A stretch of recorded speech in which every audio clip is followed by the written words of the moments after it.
तो ईरान में एक मौलाना मसाइब बयान कर रहे थे जनाब सैयदा सलामुल्लाह अलैहा के। बीबी के मसाइब बहुत सख्त थे। लोगों ने ज़ारो कतार रोना शुरू किया। रोते रोते जब लोग निढाल हो गए, मजलिस ख़त्म हो गई, मौलाना ने देखा कि दस्तरखान बिछ गया, लेकिन एक शख्स है जिसकी आंखों से आंसू नहीं रुकते, हिचकी नहीं रुकती, और धाड़े मार मार कर रो रहा था। मौलाना कहते हैं मैं करीब गया, करीब जाकर उससे पूछा कि आज़ादार, बीवी के मसाइब बेशक बहुत सख्त हैं, मगर मजलिस ख़त्म हो गई, तेरे आंसू नहीं रुके, तेरी चीखें नहीं रुकी, तेरी हिचकियाँ नहीं रुकी, आखिर कौन सा जुमला है जो तेरे दिल पर लग गया?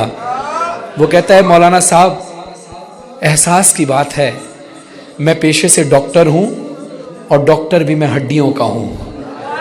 आपने मसाइब पढ़े बीबी की पसलियाँ टूटने के। मौलाना साहब, अगर जिस्म में किसी के जिस्म की हड्डी टूट जाए ना, अगर पाँव की हड्डी भी टूट जाए, तो जब जब पाँव में हरकत होगी तकलीफ होगी। पाँव की हड्डी टूटी हुई हो, अगर एक जगह पाँव रुका हुआ है, रखा हुआ है, तो तकलीफ नहीं होगी, लेकिन लम्हे भर भी पाँव हिला तो तकलीफ होगी। हाथ की हड्डी टूट जाए, हाथ एक जगह रखा रहे तो तकलीफ में कभी रहेगी, लेकिन जैसे हाथ हिला तकलीफ की शिद्दत बढ़ जाएगी। लेकिन हाथ पाँव की हड्डियाँ अलग होती हैं, लेकिन पसली टूटना अलग होती है। पसली ऐसी चीज है कि किसी की अगर एक पसली भी टूट जाए तो उसका ताल्लुक सांस से होता है। जब जब इंसान सांस लेता है तब तब तकलीफ होती है। और मेरी शहजादी की एक नहीं, सारी पसलियां टूट गई। लेती है जब भी सांस तो दुखती है पसलियां।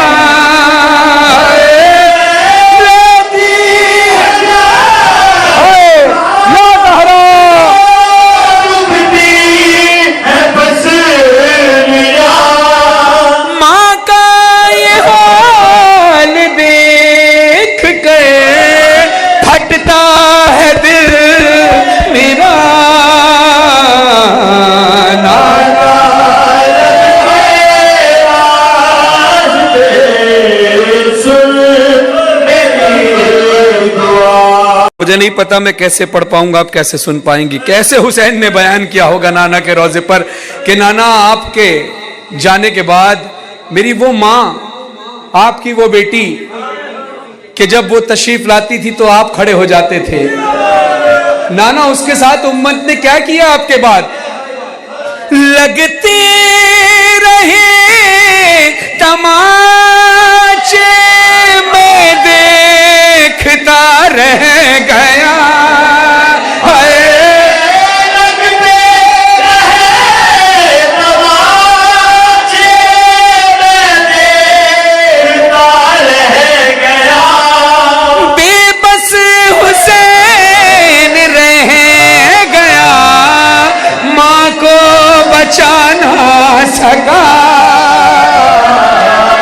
नाना रब के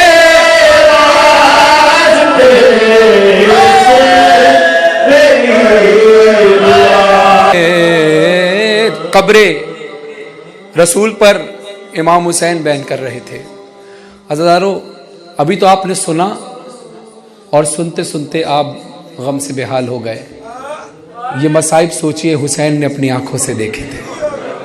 उम्मत नहीं समझ सकी रुतबा बतूल का है।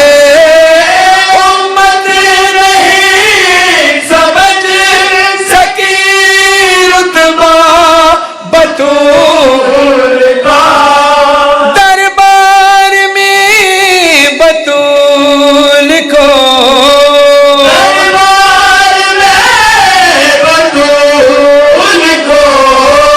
झुटला दिया गया।